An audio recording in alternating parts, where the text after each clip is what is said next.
जय हिंद सभी लोगों को। आज जो लेक्चर 2 है ये मतलब कंटिन्यूटी का। इससे पहले हम लोग जो इसमें शॉर्ट रिवीजन था वो हम लोग डिस्कस कर चुके हैं, और सीबीएसई का जो पीवाईक्यू है उसको हम लोग डिस्कस करने वाले हैं। तो ये जो सेकेंड लेक्चर है यहाँ से हम लोग एमसीक्यू एंड इसमें जो वेरी शॉर्ट आंसर क्वेश्चन है इसको डिस्कस करेंगे। तो आइए इस टॉपिक को आगे बढ़ाते हैं।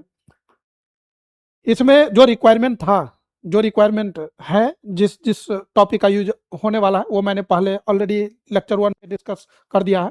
फिर भी यहाँ पर हम एक बार और कंफर्म करना चाहेंगे कि ये सब टॉपिक काफ़ी काम का है। एग्जिस्टेंस ऑफ लिमिट, फिर कॉन्सेप्ट ऑफ लिमिट, फिर मेथड फॉर सॉल्विंग लिमिट, ये जितने भी है, ट्रिगो का कॉन्सेप्ट, फिर ग्राफ का, और ये सब मतलब आना चाहिए। ये लिमिट का कुछ रिजल्ट है जो मतलब ऑलरेडी डिस्कस कर चुका है, ये आना चाहिए। यहाँ से हमारा एमसीक्यू क्वेश्चन स्टार्ट है। मतलब लास्ट 15 ईयर में जितने भी एमसीक्यू पूछा जा चुका है उसको हम लोग डिस्कस करने वाले हैं। तो आइए इसको हम देखते हैं वन बाय वन। क्या बोल रहा है, ये बोल रहा है हमारे पास एक ग्रेटेस्ट इंटीजर फंक्शन दिया हुआ है। आप इसको जरा ध्यान से देखिए क्या बोल रहा है। द फंक्शन एफेक्ट्स दिस, ये जो स्क्वायर ब्रैकेट में लिखा हुआ है this is greatest integer function, और ये लिख भी दिया है ग्रेटेस्ट इंटीजर लेस देन और equal to x is continuous. तो ये बहुत ही आसान क्वेश्चन है। ग्रेटेस्ट इंटीजर फंक्शन जो होता है वो डिसकंटिन्यूअस होता है एट एवरी इंटीजर। इंटीजर पे ये डिसकंटिन्यूअस होता है, क्यों? क्योंकि इसका ग्राफ ब्रेक कर जाता है। मैंने पहले भी बताया था कि फंक्शन का जो ग्राफ है वो बहुत ही इंपॉर्टेंट टॉपिक है। यदि ग्राफ का कॉन्सेप्ट पता हो तो क्वेश्चन मतलब बिना पेन पेपर का, बिना कलम उठाए ही बन जाएगा। तो इसमें क्या करना है, क्योंकि इसका जो रिजल्ट है, इसका ग्राफ देखा जाए तो y equal to this is greatest integer function, और इसका यदि ग्राफ देखा जाए तो इसका ग्राफ कुछ इस तरीके से आता है। 0 और 1 के बीच में इसका ग्राफ ऐसे होता है। नेक्स्ट यदि 1 और 2 की बात किया जाए तो ग्राफ ऐसे होता है। नेक्स्ट इसके आगे का ग्राफ ऐसे होता है, और ये सीढ़ी टाइप का ग्राफ होता है। सीढ़ी अंग्रेजी में बोला जाए तो इसको स्टेयर बोलते हैं। और ये हर एक इंटीजर पे this is 0, this is 1, this is 2, this is 3, और ऐसे इसी तरह से कंटिन्यू होगा। अब जरा आप इसको देखिए, हर एक इंटीजर पे, इंटीजर, ये इंटीजर है, ये भी इंटीजर है, ये भी इंटीजर है, हर एक इंटीजर पे ये ग्राफ ब्रेक कर जा रहा है। तो बोलेंगे this is discontinuous at every integer. Question में पूछा गया है कि the greatest integer function this is continuous, ये कहाँ पर कंटिन्यूअस है? तो भाई इंटीजर को छोड़ के हर जगह कंटिन्यूअस है। तो यहाँ देखिए, यहाँ पर डिसकंटिन्यूअस होगा, यहाँ पर डिसकंटिन्यूअस होगा, यहाँ डिसकंटिन्यूअस होगा, और यहाँ पर 1.5 की बात किया जाए तो x, जब x 1.5 है, जब हमारा x 1.5 है तो वहां पर ये 1 और 2 के बीच में है, दिस इज 1.5। और यहाँ पर इस ग्राफ को चेक किया जाए तो ये ग्राफ देखिए, ना तो ब्रेक किया है ना तो जंप किया है। तो 1.5 पर ये क्या है? कंटिन्यूअस है। बाकी यदि हमसे पूछे कि 0 पे तो बोलेंगे डिसकंटिन्यूअस, 1 पे तो डिसकंटिन्यूअस, 2 पे डिसकंटिन्यूअस। यदि कोई फंक्शन डिसकंटिन्यूअस है, इसका मतलब ये नहीं कि हर जगह डिसकंटिन्यूअस है, ये कंटिन्यूअस हो सकता है अपने डोमेन में। यहाँ पर ये ग्रेटेस्ट इंटीजर फंक्शन है, और आप देख करके बता सकते हैं कि इंटीजर पे डिसकंटिन्यूअस होगा तो कंटिन्यूअस कहाँ पर होगा? तो 1.5 पर। क्वेश्चन बन गया, हो गया। तो इसका ऑप्शन नंबर जो बी है वो सही आंसर है। नेक्स्ट, द वैल्यू ऑफ के for which this function is continuous. के का क्या वैल्यू होना चाहिए ताकि ये कंटिन्यूअस होना चाहिए?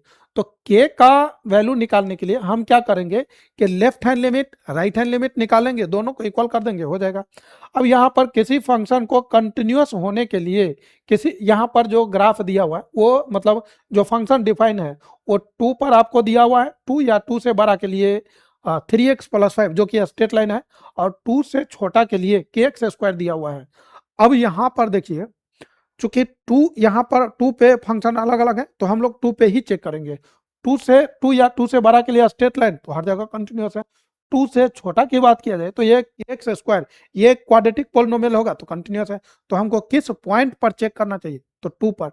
भले ही इस क्वेश्चन में नहीं दिया है, लेकिन फिर भी मतलब ये आना चाहिए कि किस पॉइंट पर चेक करना चाहिए, क्योंकि बहुत सारे बच्चे ये कंफ्यूज हो जाते हैं कि भाई इसमें तो ये लिखा ही नहीं है कि 1 पे कि 2 पे 0 पे, तो कैसे करें? तो वैसे केस में आपको ये चेक करना है कि कहाँ पर ये ग्राफ जो है मतलब फंक्शन जो है सेपरेट हो रहा है, कहाँ ब्रेक कर रहा है। तो 2 पर, ऑफ कोर्स 2 पर हम चेक करेंगे। तब होगा क्या, 2 पर देखिए, 2 पर क्या देखना है, यहाँ पर हमको 2 से पहले का फंक्शन दिया हुआ है, मतलब यहाँ राइट हैंड लिमिट दिया हुआ है और लेफ्ट हैंड लिमिट यहाँ पर मिलेगा, लेफ्ट हैंड लिमिट, और 2 पर भी यहीं पर मिलने वाला है। तो हम क्या करने वाले हैं, राइट हैंड लिमिट, हालांकि होना क्या चाहिए कि left hand limit is equal to right hand limit is equal to F2, ये तीनों। लेकिन चूंकि MCQ है और जल्दी बनाना भी है तो डायरेक्ट मतलब हम लोग कर लेंगे, तो ये दोनों लेकर के हम लोग बना लेंगे। तो हम यहाँ पर लिखने वाले हैं right hand limit is equal to F2। अब कुछ लोग लेफ्ट निकालेंगे, फिर राइट निकालेंगे, फिर F2 निकालेंगे, तब तीनों को चेक करेंगे, तब जाकर के बराबर करेंगे। मेरे भाई वैसा काम क्यों करेंगे। अभी हम यहाँ पर राइट हैंड लिमिट की यदि बात किया जाए तो लिमिट h टेंड्स टू 0, और चूंकि 2 की बात कर रहे हैं तो एट एक्स इक्वल टू 2 की बात हो रही है, तो 2 से पहले मतलब f 2 माइनस एच, और यहाँ पर है 2, तो 2 पर आपको देखिए यहाँ पर 3x प्लस 5, तो 3 इंटू 2 प्लस 5, यहाँ से क्या होने वाला है, limit h tends to 0 f2 minus है 2 से पहले, तो ये हम चले जाएंगे k इंटू एक्स स्क्वायर, मतलब 2 माइनस एच पूरे का whole square, and this is 3 into 2 plus 5। भाई यहाँ पर हम यदि h को 0 रखें तो k, और ये हो जाएगा 2 माइनस 0 पूरे का होल स्क्वायर, 3 टू 6 प्लस 5 11, यहाँ से होने वाला है k, एंड 2 ये 2 माइनस 0 2, 2 का स्क्वायर 4, एंड दिस इज 11।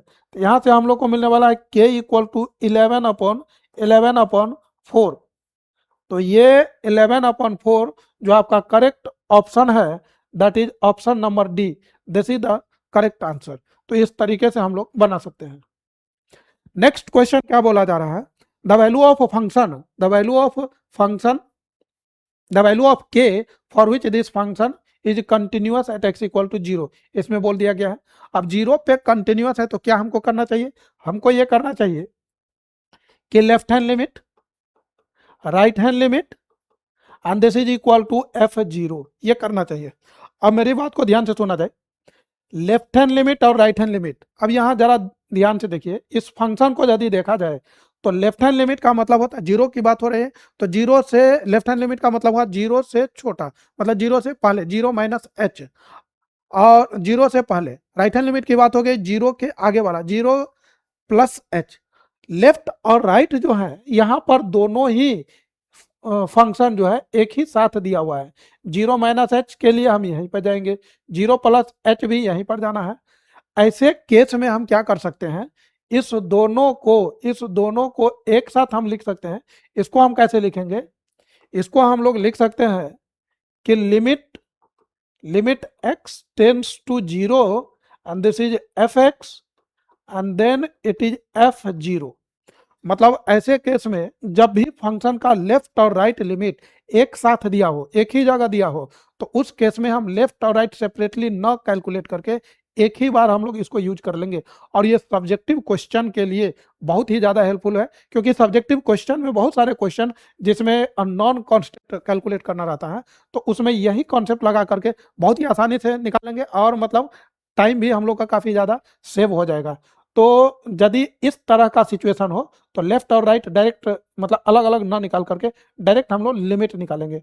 अब जरा यहाँ पर देखा जाए, लिमिट x टेंड्स टू 0 क्या लिखा हुआ है, लिमिट x टेंड्स टू 0, और fx क्या है, ये क्या बोला है, जब 0 को अप्रोच करा, तो 0 को अप्रोच मतलब क्या, या तो लेफ्ट से मतलब, या नहीं तो राइट से, लेफ्ट से अप्रोच करे या राइट से अप्रोच करे, मतलब 0 प्लस एच या 0 माइनस एच, 0 तो नहीं है, इसका मतलब ये हुआ 0 नहीं है। तो फंक्शन का वैल्यू कब, जब x 0 नहीं है तो कौन सा होगा, ये वाला 1 माइनस, यहाँ लिखने वाले हैं 1 minus cos 4x upon 8x square, and this is equal to F0। तो F0 पे क्या है, k। अब यहां से जरा आप एक चीज ध्यान दीजिए, limit x tends to 0, 1 minus cos 2 theta का ट्रिगो में फॉर्मूला है, 1 माइनस कॉस 2 थीटा, ये काफी इंपॉर्टेंट फार्मूला है। क्या फार्मूला है, मल्टीपल एंगल का फार्मूला है, 2 sine square theta, 2 sine square theta.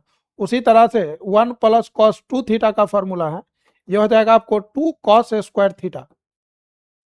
कभी कभी 1 माइनस कॉस 2 थीटा ना हो करके 1 माइनस कॉस थीटा लिखा रहता है, तो इसको हम लोग लिख सकते हैं 2 साइन स्क्वायर थीटा बाई 2। और यदि 1 प्लस कॉस थीटा रहे तो इसको हम लोग 2 कॉस स्क्वायर थीटा बाई 2 लिख सकते हैं। एक और चीज जो बहुत काम का फॉर्मूला है वो है साइन 2 थीटा। तो साइन 2 थीटा क्या होता है? 2 sine theta into cos theta. खैर अभी जो हमारे पास यूज होने वाले हैं तो 1 माइनस कॉस 2 थीटा इस फार्मूला का यूज, तो इस पे यदि हम इसको अप्लाई करेंगे तो ये बन जाएगा 2 साइन स्क्वायर और यहाँ जो एंगल है वो हाफ हो जाएगा, तो ये हो जाएगा 2 साइन स्क्वायर 2x। और यहाँ पर क्या है 8x स्क्वायर, इस 8 को हम लोग क्या लिख रहे हैं, इस 8 को 2 into 4x square and this is के। ये 2 से 2 कैंसिल होगा, इसको हम लोग क्या लिखेंगे, लिमिट x टेंड्स टू 0। इसको जरा ध्यान से देखिए, साइन स्क्वायर 2x लिखा हुआ है और ये क्या लिखा हुआ है, तो 2x का whole square and this is k. इस चीज को यदि लिखा जाए तो limit x tends to 0, this is sine 2x and this is 2x और पूरे का whole square and this is k. और आपको पता होना चाहिए कि यदि x 0 के अप्रोच करा और ये 0/0 है तो हम बोल सकते हैं कि ये 1 होने वाला है। तो इसको और बेहतर से यदि लिखा जाए तो ये हो जाएगा लिमिट, यहाँ पर यदि x 0 को अप्रोच कर रहा है तो ऑफकोर्स हम बोल सकते हैं कि 2x भी 0 को अप्रोच करेगा और ये बन गया साइन 2x अपॉन 2x और पूरे का whole square and this is k. तो ये होगा 1 का square and this is k, so k is equal to 1। तो यहाँ से हमको मिलने वाला है option number C is the correct answer. तो सी ऑप्शन जो है ये इसका सही आंसर है। तो ये नो डाउट मतलब लिमिट पूरा का पूरा लिमिट ही है, यदि लिमिट पे पकड़ है तो ये क्वेश्चन बनेगा और यदि नहीं है तो फिर ये नहीं बनेगा। सो दिस इज नेक्स्ट क्वेश्चन है हमारा क्वेश्चन नंबर 4 और बोल रहा है कि the point at which the function f is continuous, ये मतलब कंटिन्यूअस है। The point at which the function f is continuous, किस पॉइंट पर कंटिन्यूअस है? क्या ये x बिलोंग्स टू r पूरे रियल नंबर में कंटिन्यूअस है या 0 पे कंटिन्यूअस है, x belongs to r minus 0 या -1 and 1, किस पॉइंट पर? तो यहाँ पर हम लोग क्या बोल सकते हैं, सबसे पहले यदि इसका ग्राफ देखा जाए, इस फंक्शन को थोड़ा सा एनालाइज किया जाए तो हम लोग क्या बोल सकते हैं, x क्या बोला जा रहा है, ये हमारे पास फंक्शन दिया हुआ है f x equal to x and this is modulus of x, और क्या लिखा हुआ है x लेस देन 0, ये लिखा हुआ है x लेस देन 0 के लिए। इसके बाद क्या बोला जा रहा है, तो -1 and this is x greater than equal to 0। मेरे भाई मॉड x की यदि बात किया जाए तो इसका वैल्यू या तो x होगा नहीं तो -x होगा। x कब होगा, जब ग्रेटर देन 0, इक्वल टू यहाँ लगा देते हैं, और ये कब होगा, जब x लेस देन 0 के लिए। अब यहाँ से हमारे पास क्या मिलने वाला है, ये तो x है, मॉड x जो है वो क्या देने वाला है, चूंकि 0 से छोटा है तो ये हमको देने वाला है -x and this is x less than 0। यहाँ से मिलेगा -1 and this is x greater than equal to 0, ये कैंसिल होगा तो यहाँ से मिलने वाला है this is -1 and this is x less than 0 और ये मिलने वाला है -1 and this is x greater than equal to 0, ये ऑलरेडी दिया हुआ था। 0 से छोटा के लिए इसका यदि ग्राफ देखा जाए तो ये क्या होने वाला है, -1। 0 से छोटा के लिए y क्या है, -1, तो ये होना चाहिए इधर -1 हमें ज्यूम कर रहे हैं, ये है 0 से छोटा के लिए, this is y equal to -1। फिर क्या बोल रहा है, यदि 0 से बड़ा ले रहे हैं, पॉजिटिव ले रहे हैं तो 0 या 0 से बड़ा, तो 0 पे -1, तो 0 पे यदि देखा जाए तो ये यहाँ पर आएगा, और 0 से बड़ा के लिए 1, 0 से बड़ा के लिए दे रहा है -1, so this is y equal to -1। अब जरा आप देखिए, मतलब इधर this is x equal to 0, 0 comma -1, 0 पे -1 है, 0 से पहले -1 है, 0 के आगे भी -1 है, 0 से छोटा के लिए तो कंटिन्यूअस है ही क्योंकि ये कांस्टेंट फंक्शन है, दिस इज कंटिन्यूअस, ये भी continuous for all x belongs to -1 to infinity, और जीरो से माइनस इन्फिनिटी से जीरो में भी कंटिन्यूस, और जीरो पे जो पॉइंट है यदि इसको डिसकंटिन्यूस होना भी होता तो ये जीरो पे होता, लेकिन यहाँ पर f0 -1 है, f0 प्लस h ये भी -1 है, और f0 माइनस h देखा जाए तो ये भी -1 है। यदि इसको डिसकंटिन्यूस होना भी होता तो ये जीरो पर होता, बाकी हर जगह तो कंटिन्यूस है ही। तो ये फंक्शन जो है this is continuous for all x belongs to r। तो इसका जो आंसर होना चाहिए option number A, this is the correct answer, ये आपका करेक्ट ऑप्शन है। Next question, the value of k यहाँ पर जीरो से छोटा है, for which the function this is defined as, ये जो फंक्शन है this is continuous at x equal to zero, ये जीरो पर कंटिन्यूअस है। और इस क्वेश्चन में भी सेम कॉन्सेप्ट लग रहा है जो अभी अभी थोड़ा देर पहले मतलब हम लोग डिस्कस किए थे। क्या दिया हुआ है यहाँ पर, जीरो पे 1/2 है फंक्शन का वैल्यू, और जीरो से छोटा या जीरो से बड़ा, ये दोनों ही एक ही जगह दिया हुआ है। मतलब हम ये बोलना चाह रहे हैं लेफ्ट हैंड लिमिट या राइट हैंड लिमिट दोनों के लिए ही एक ही फंक्शन दिया है। लेफ्ट हैंड लिमिट की बात किया जाए तो वो यहीं पर मिलेगा, राइट हैंड लिमिट के लिए भी यही फंक्शन है। और जब भी ऐसा सिनारियो हो तो वैसे केस में हम लोग क्या करेंगे, एफ मतलब चूंकि फंक्शन जो है सिंस fx जो है fx is continuous, this is continuous at x equal to zero, so हम बोल सकते हैं कि left hand limit is equal to right hand limit is equal to f0, ये हम बोल सकते हैं। बट मैंने क्या बोला, यदि फंक्शन का लेफ्ट एंड राइट लिमिट एक ही जगह दिया हो तो वैसे केस में लेफ्ट और राइट दोनों अलग अलग न कैलकुलेट करके हम एक ही बार निकालेंगे और उस दोनों को एक ही बात में लिखेंगे। और वो बात क्या है, तो limit x tends to a, मतलब x tends to zero and this is fx, limit exist करना चाहिए एंड दिस इज f0। ये जो limit x tends to zero है तो ये जीरो को अप्रोच कर रहा है, मतलब ये लेफ्ट से भी अप्रोच कर सकता है, राइट से भी अप्रोच कर सकता है, तो इसमें लेफ्ट और राइट दोनों आ जाएगा एक ही साथ। अब यहाँ पर यदि देखा जाए तो limit x tends to zero, limit x tends to zero और fx क्या दिया हुआ है, 1 minus cos k x, 1 minus cos k x upon x sine x, and this is f0 पे आपको 1/2 दिया हुआ है। मेरे भाई limit x tends to zero, अभी अभी मैंने फॉर्मूला बताया है कि 1 माइनस कॉस टू थीटा, क्या मैंने बताया है 1 माइनस कॉस टू थीटा होगा तो 2 साइन स्क्वायर थीटा हो जाएगा। यहाँ पर क्या लिखा हुआ है 1 माइनस कॉस के एक्स लिखा हुआ है, यहाँ जो भी एंगल है उसका हाफ हो जाता है, तो ये हो जाएगा 2 साइन स्क्वायर और ये हो जाएगा के एक्स अपॉन 2। तो यहाँ पर हम यही चीज लिखने वाले हैं 2 sine square k x upon 2, और यहाँ पर हो जाएगा x sine x and this is equal to 1/2। अब यहाँ से हम लोग क्या बोल सकते हैं, limit x tends to zero, ये जो 2 sine square k x by 2 लिखा हुआ है, 2 sine square k x by 2। अब साइन के लिए फॉर्मूला था, साइन के लिए क्या फॉर्मूला है कि लिमिट x टेंड्स टू, मतलब रिजल्ट है, क्या रिजल्ट है, limit x tends to zero sine x upon x, ये 1 होता है।